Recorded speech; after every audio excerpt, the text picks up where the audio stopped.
Limits Part 3, Indeterminate Forms. Quick reminder that the limit as x goes to a of f of x exists if and only if the limit from the left-hand side of f equals the limit from the right-hand side of f.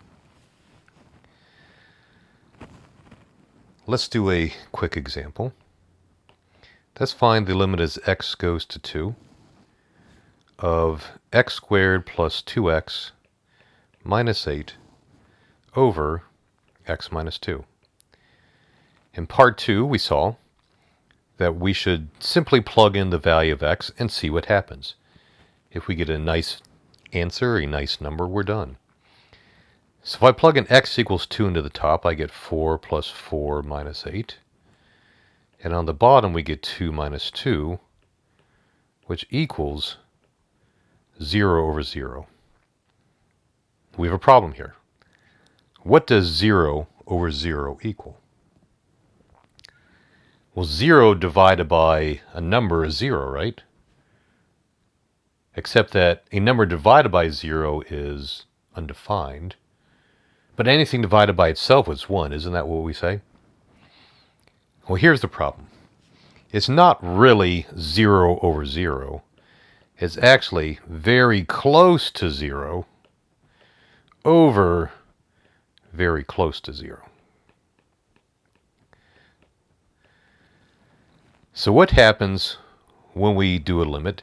We plug in directly and we get 0 over 0. This is one of our indeterminate forms. This is a big clue that there's some other algebra we can be doing. So what other algebra could I do in this problem?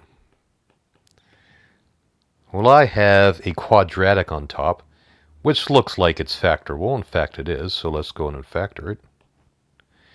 We get x plus 4 over x minus 2. And on the bottom, we get x minus 2. Here, the x minus 2's will cancel. Notice that we're really canceling out the 0 over 0. And we're left with a much simpler expression. We get the limit as x goes to 2 of x plus 4, which of course equals 6. Let's do another example. Let's find the limit as x goes to negative 3 of x squared minus 2x minus 15 over x squared plus 4x plus 3. And let's plug in directly. If I do that, we get 9 plus 6 minus 15. We're getting 0 on top. And we plug into the bottom, we get 9 minus 12 plus 3. And we get 0 over 0 again. So it's very common in calculus when we're doing problems, we plug in, we get 0 over 0,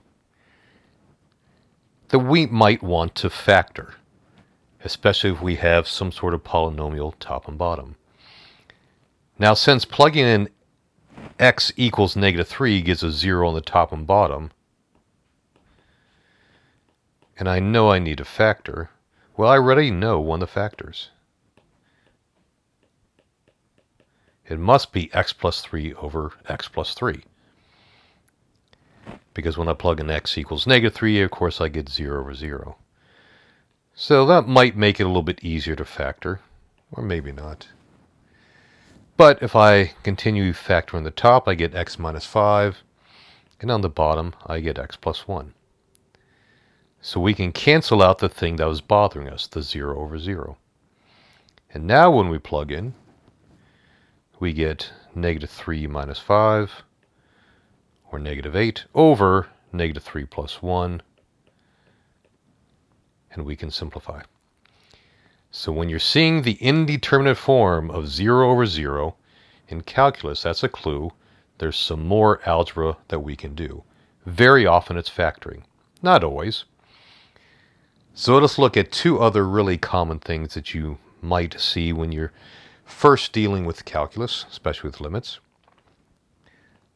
Let's look at the limit as x goes to 2 of 1 over x minus 1 over 2 all over x minus 2. Doing a quick plug-in, we see that we get 0 over 0. So what algebra can we do? What algebra have we done in the past when we've added or subtracted fractions?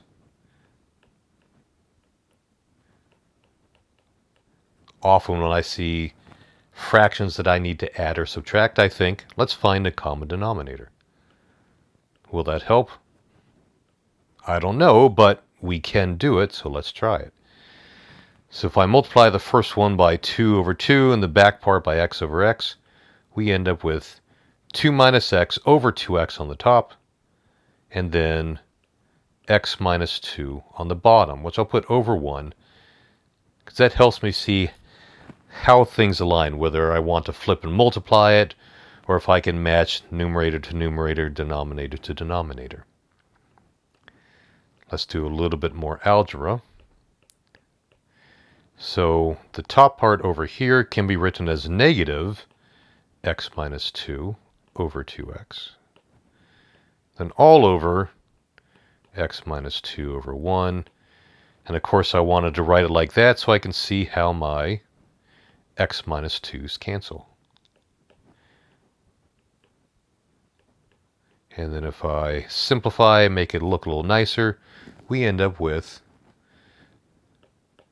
the limit as x goes to 2 of negative 1 over 2x. And plugging in, we get negative 1/4. One other very common type of problem that you might encounter is something along these lines. Let's do the limit as x goes to 9 of the square root of x minus 3 over x minus 9. By inspection, fancy word for looking at it and just plugging in our mind, we get 0 over 0. So I know there's some algebra I can do to simplify this. Well, what can I do to simplify it? One thing I've done before in algebra, when I have square roots and things added and subtracted, is I multiply by a conjugate. So I can multiply the top by root x plus 3, and then the bottom by the same thing, so that I've multiplied by 1, and I have not changed the expression. Now let's do some algebra here. The limit as x goes to 9 of, and let's multiply the top out. I get root x times root x, which is x, plus 3 root x minus 3 root x, that's gone, minus 9. So that's our new simplified numerator. And of course I'm happy to see that because I have an x minus 9 on the bottom as well, but also a root x plus 3. I'll put a 1 right there because I can cancel that out. And now we get the limit as x goes to 9 of 1 over root x plus 3.